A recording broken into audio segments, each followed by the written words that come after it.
भोला की चिट्ठी। आदरणीय मास्टर जी, मैं भोला हूँ, आपका पुराना छात्र। शायद आपको मेरा नाम भी याद ना हो। कोई बात नहीं, हम जैसों को कोई क्या याद रखेगा। मुझे आज आपसे कुछ कहना है, सो ये चिट्ठी डाक बाबू से लिखवा रहा हूँ। मास्टर जी, मैं 6 साल का था जब मेरे पिताजी ने आपके स्कूल में मेरा दाखिला कराया था। उनका कहना था कि सरकारी स्कूल जाऊंगा तो पढ़ना लिखना सीख जाऊंगा और बड़ा होकर मुझे उनकी तरह मजदूरी नहीं करनी पड़ेगी। 2 वक्त की रोटी के लिए तपते शरीर में भी दिन रात काम नहीं करना पड़ेगा। अगर मैं पढ़ लिख जाऊंगा तो इतना कमा पाऊंगा कि मेरे बच्चे कभी भूखे पेट नहीं सोएंगे। पिताजी ने कुछ ज़्यादा तो नहीं सोचा था मास्टर जी। कोई गाड़ी बंगले का सपना तो नहीं देखा था।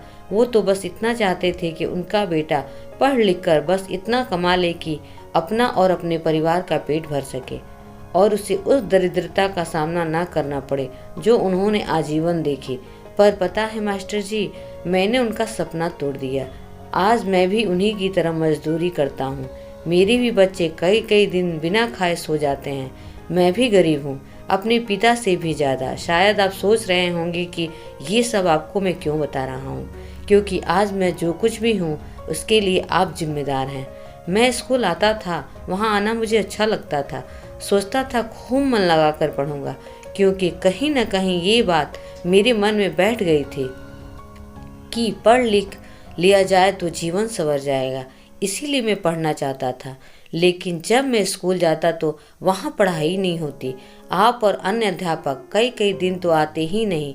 आते भी थे तो बस हाजिरी बनाकर गायब हो जाते थे या यूं ही बैठकर समय बिताते। कभी कभी हम हिम्मत करके पूछ ही लेते कि क्या हुआ मास्टर जी, आप इतने दिन क्यों नहीं आए? तो आप कहते कुछ जरूरी काम आ गया था।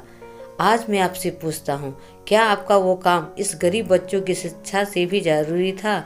आपने हमें क्यों नहीं पढ़ाया मास्टर जी? क्यों आपसे पढ़ने वाला मजदूर का बेटा एक मजदूर ही रह गया? क्यों आप पढ़े लिखे लोगों ने मुझ अनपढ़ को अनपढ़ ही बनाए रखा? क्या आज आप मुझे वो शिक्षा दे सकते हैं जिसका मैं अधिकार हूँ? क्या आज आप वो मेरा बचपन, वो समय लौटा सकते हैं? नहीं लौटा सकते ना, तो छीना ही क्यों?